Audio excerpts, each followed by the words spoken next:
Shri Prithviraj DGP Himachal Pradesh, x DGP Himachal सभी प्रदेश। साथियों को जय भीम, नमो बुद्धाय।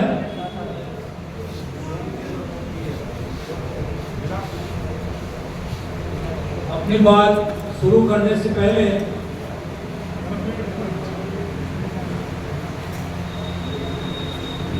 बहुजन समाज में जन्मे सभी महापुरुषों, खासकर ज्योतिबा फुले, सावित्रीबाई फुले, छत्रपति शाहू जी महाराज, भारत रत्न बाबा साहब डॉक्टर भीमराव अम्बेडकर, सर छोटू राम जी, दीना भाना जी, बहुजन नायक मान्यवर कांची राम जी को नमन करता हूं। साथ ही साथ इन्होंने सबसे पहले हमारे समाज का मार्गदर्शन किया, क्रांति की ज्वाला हमारे समाज के दिलों में प्रज्वलित करी। संत शिरोमणि श्री गुरु रविदास जी महाराज, संत कबीर जी, गुरु नानक देव जी, महर्षि वाल्मीकि जी को भी मैं कोटि कोटि नमन करता हूं।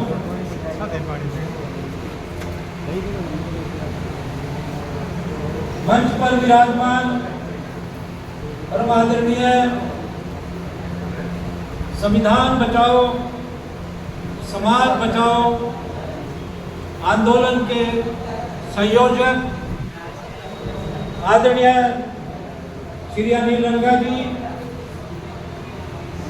श्री जरनैल सिंह जी पूर्व जज, श्री ईश्वर सिंह जोइया जी, श्री सुभाष सोलंकी जी खरगोदा से आए हैं, अनिल प्रजापति जी और हमारी छोटी बहन डॉक्टर निशा जी, डॉक्टर सुखवीर जी और हमारे छोटे भाई बहुत ही आदरणीय सतीश वाल्मीकि जी, जिले सिंह पाल जी और वेदपाल राणा जी, आदरणीय श्री मुकेश जी, अशोक करसन जी और ओम प्रकाश भवानीवाला जी, करण सिंह धनखड़ जी, धर्म सिंह पिंकी जी और अभी जिन्होंने बहुत ही जोरदार भाषण दिया और आपका जो लहू है उसको गर्म किया, हमारे युवा नेता और युवा शक्ति भरत जी और अम्बाला की इस क्रांतिकारी धरती से व अन्य हरियाणा के अन्य स्थानों से आए हमारे बहुत ही सम्मानित अम्बेडकरवादी साथी, अम्बाला से जो आए हैं श्री देवनाथ जी, पूर्व एक्सियन जो मेरे ब्रदर-इन-लॉ भी हैं, एनटीपीसी से रिटायर हुए हैं, मास्टर वीरेंद्र जी, संजीव जी, कुलविंदर जी राजपुरा से आए हैं और मेरी धर्मपत्नी रजिका राज जी जो हमेशा मेरे साथ चलती है कंधे से कंधा मिलाकर, वो भी मेरे साथ आई हैं और मेरे ब्रदर-इन-लॉ हैं संजय जी जो खेड़ी तथा सिंह से हैं, उनकी धर्मपत्नी के साथ आए हैं, शिवराम कपिल जी जो अपनी पूरी टीम के साथ कोसटका से आए हैं, जो पूर्व कमांडेंट है सीमा सुरक्षा बल से, अपने साथियों के साथ यहाँ पहुंचे हैं, सुरेश जी पूर्व डीएम पीएचबी, मुकेश जी हरियाणा विद्युत विभाग से आए हैं, श्री राणा जी जो भट्टा यूनियन से आए हैं और हमारे छोटे भाई बहुत ही सम्मानित मेरे साथ आए हैं, पूर्व सरपंच हैं आदरणीय श्री ज्ञान जी और मास्टर संजीव जी नारायणगढ़ से अजय जी जो बहुत ही सम्मानित मेरे छोटे भाई मास्टर जी नारायणगढ़ से आए, मास्टर संजीव जी जो हरियाणा समान महासभा के सचिव भी है, इन सब का अम्बाला की बहुजन समाज की यदि बात करें, बहुत ही अद्भुत क्रांतिकारी भूमि पर आप सबका बहुत बहुत स्वागत है। और ये जो संविधान बचाओ और समाज बचाओ की पूरी टीम, जो बहुत ही काबिल टीम है, बहुत ही क्रांतिकारी टीम है, बहुत ही प्रबुद्ध टीम है, बहुत ही प्रभावशाली टीम है और बहुत ही तन मन धन से संपन्न टीम है, ये भी आप सबका आज के सम्मेलन में बहुत बहुत स्वागत करती है। इन सबकी तरफ से मैं आपका स्वागत करता हूँ।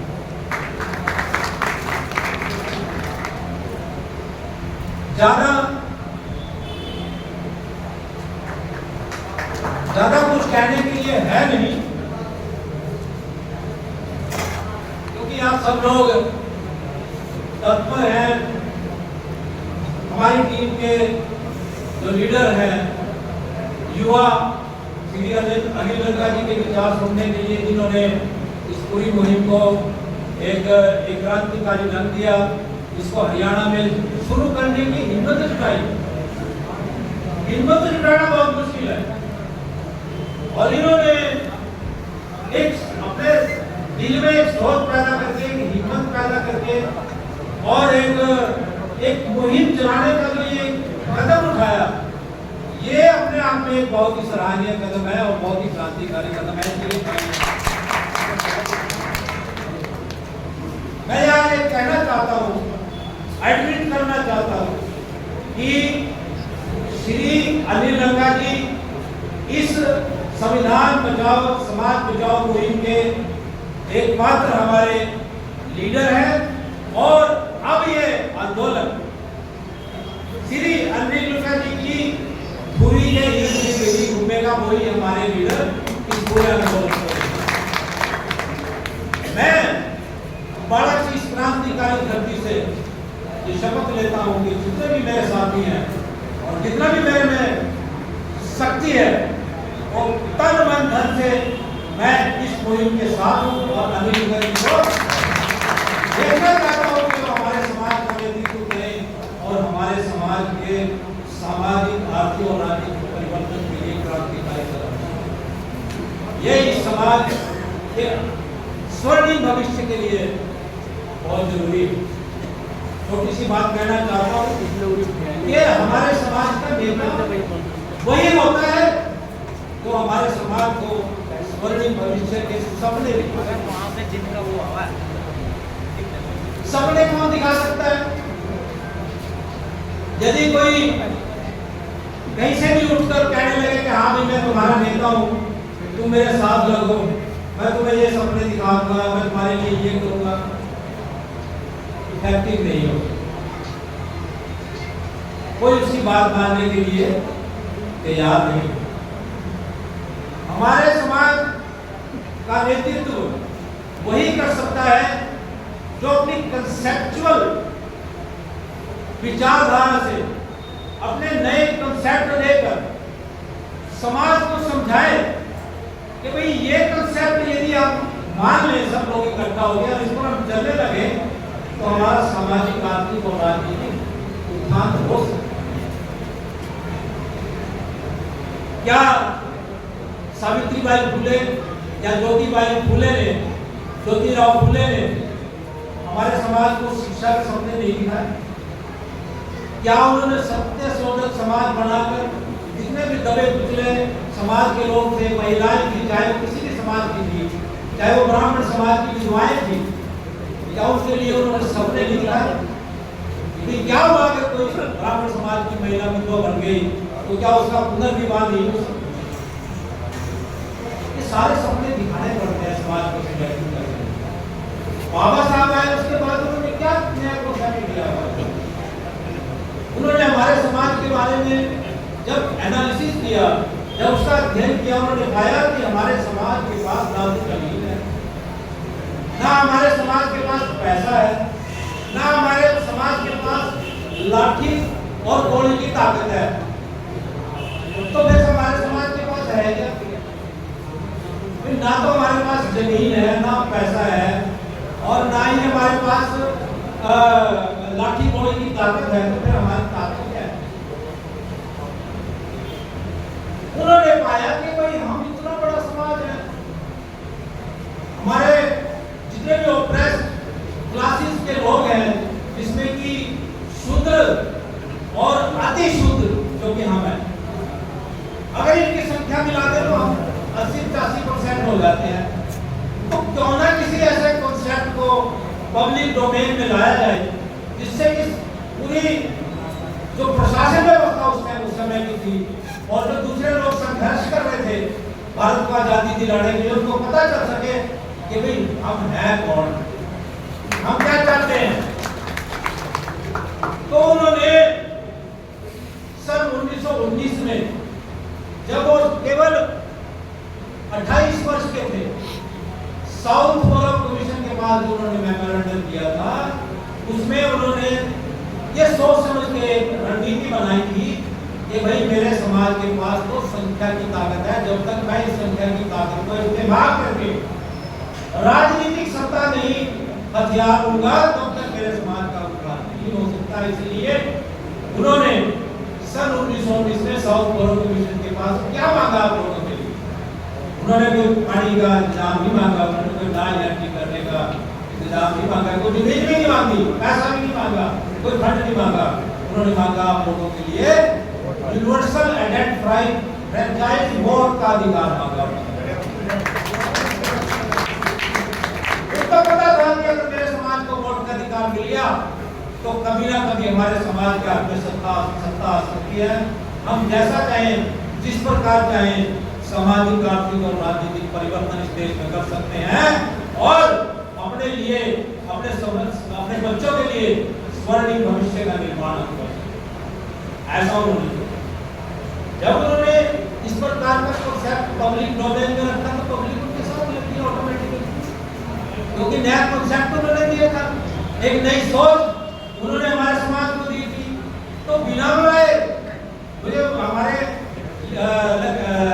लकी राम जी थे, हमारे IPS अपना इसके मध्य प्रदेश के बीजेपी, उन्होंने मुझे कहानी सुनाई कि जब इलेक्शन हुआ 1952 में या 53 में, पंजाब में आए बाबा साहब अपना प्रचार करने के लिए, बिना बुलाए, हम तो बुलाते रहते हैं फिर भी लोग हमारे साथ पड़ जाते हैं, लेकिन वो बिना बुलाए वहां पर जब वो रेलवे स्टेशन पर उतरे जलंधर में, 5 लाख लोगों का इंतजार कर रहे थे।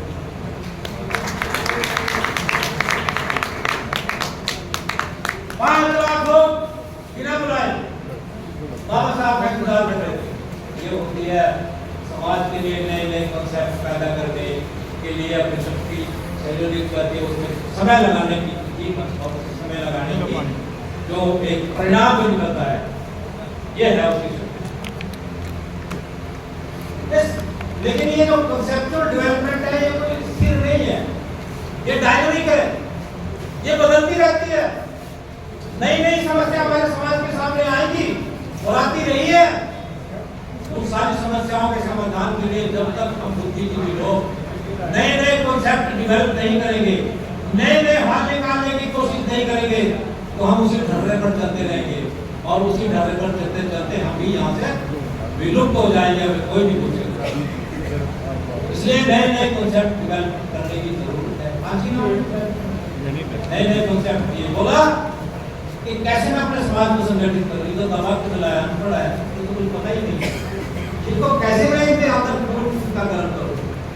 देखो कितने कॉन्सेप्ट दिए, कहा कि जो जमीन सरकारी है वो जमीन हमारे समाज को लगा अच्छा ऐसा हो सकता है, तो जो जमीन सरकारी है वो उसके हमारा कब्जा हो जाए। समाज को लगा कि हमारी जमीन नहीं है, जमीन के बाकी तो सारे कुछ करता है, समाज का खून में, समाज के खून में उबाल है कि हाँ ये तो बात हम कहेंगे और इस बात पे तो चलना पड़ेगा कि जो जमीन सरकारी है वो जमीन हमारी है, और जितनी जिसकी संख्या वाली और उसकी हिस्सेदारी। समाज ने पूछा कि क्या इसका क्या मतलब? इसका मतलब उन्होंने समझाया कि भाई हमारा उत्तर प्रदेश में मुख्यमंत्री भी बन सकता है, और उन्होंने बना के दिखाया। हमारी मायावती, आदरणीय मायावती जी 4 बार उत्तर प्रदेश में मुख्यमंत्री बनी, और उन्होंने उनका एक भाषण है जिसमें माननीय साहब कांशीराम ने कहा है कि अब मैंने तुम्हारी मायावती को उत्तर प्रदेश का मुख्यमंत्री बना दिया, आप मुझे हरियाणा और पंजाब में अपने मुख्यमंत्री बना रहे हैं। कांशीराम के उस सपने का क्या हुआ? कांशीराम ने तो 2006 में मृत्यु होगी, उसके बाद तो 19 साल बीत गए, तो हमारा तो ना तो कोई मुख्यमंत्री की बात तो छोड़ो, कोई उप मुख्यमंत्री नहीं बना। हर जो मंत्री बड़े हुए हैं उनके बात तो पता ही है, वो क्या करते हैं, उनकी क्या क्या गतिविधियां होती हैं, किस तरह से वो समाज को विभाजित करने की कोशिश करते हैं, अपने 2-4 वोटों के लिए, अपने उल्लू सीधा करने के लिए समाज को विभाजित करने की कोशिश। तो नहीं बना मुख्यमंत्री। अब पिछले साल अक्टूबर में अनिल रंगा जी ने एक नया कॉन्सेप्ट दिया। उस कॉन्सेप्ट का मुझे तो पता था, लेकिन मेरे में हिम्मत नहीं थी, भाई मेरी उम्र होती है, मैं 68 का हूँ। ऐसा कॉन्सेप्ट तो यदि कोई युवा माइंड ही दे, कोई युवा शक्ति ही दे, वही इस देश में सफल हो सकता है। मैं तो पहले ही 30 साल अपने सर्विस कर चुका हूँ इस समाज को और इस देश को दे चुका हूँ। तो अनिल रंगा जी ने भी नया कॉन्सेप्ट दिया। क्या था वो कॉन्सेप्ट? वो कहते हैं कि भाई हरियाणा का मुख्यमंत्री या नहीं मुख्यमंत्री अगर आप नहीं पहुंच सकते मुख्यमंत्री तक, तो उप मुख्यमंत्री जिसके पास गृह मंत्रालय का कार्य हो, वो हरियाणा की मां के पेट से पैदा हुआ दलित ही बनेगा। नया कॉन्सेप्ट है ना। कभी तुम तो कुछ कर नहीं रहे, 40 साल आपने बर्बाद कर दिया, हमें हमारा समय बर्बाद कर दिया और भ्रष्टाचार में संलिप्त हो गए, टिकटें बिकने लगी, झूठ बोलने का सिलसिला चल पड़ा, कुछ लोग जो है वो फंडरबाजी में लगे। ये नहीं चलेगा। हमें बहुत ही गंभीरता से गंभीर होकर सारे समाज को संगठित करके सामाजिक मुद्दों को उठाकर एक नया कॉन्सेप्ट समाज में लेना पड़ेगा कि भाई अब अगला मुख्यमंत्री दलित होगा और वो हरियाणा की ही किसी मां के पेट से जन्मा हुआ व्यक्ति होगा, बाहर से नहीं। नया कॉन्सेप्ट है, समाज लगेगा। आप देख लो आपके सामने कितना समाज अपने आप बुला रहे हैं, थोड़ा सा किसी को फोन करते हैं, हम मैसेज भेजते हैं अपने आप। 16 सम्मेलन हुई, 16वां सम्मेलन है, 15 सम्मेलन हुई है। और आदरणीय श्री अनिल रंगा जी के अनुसार ये जब हमारे डिस्ट्रिक्टों के सम्मेलन संपन्न हो जाएंगे, उसके बाद हम विधानसभा लेवल पे जो है अपने सम्मेलन करेंगे और इस मुहिम को आगे बढ़ाएंगे। जब लगेगा कि हाँ भाई समाज अब समझ चुका है इस बात को कि हमें अपनी सत्ता की दावेदारी और पेश करनी है, तब हम फिर आपको एक राजनीतिक विकल्प भी देंगे। इसके साथ ही ज़्यादा लंबी बात न कहते मैं अपनी बात यही समाप्त करता हूँ। आपका प्रोग्राम सुने, उनके क्या विचार हैं, वो क्या करना चाहते हैं, समाज को कैसे करना चाहते हैं, ये बात आप सुने। बहुत बहुत आपका धन्यवाद आपके कार्यकाल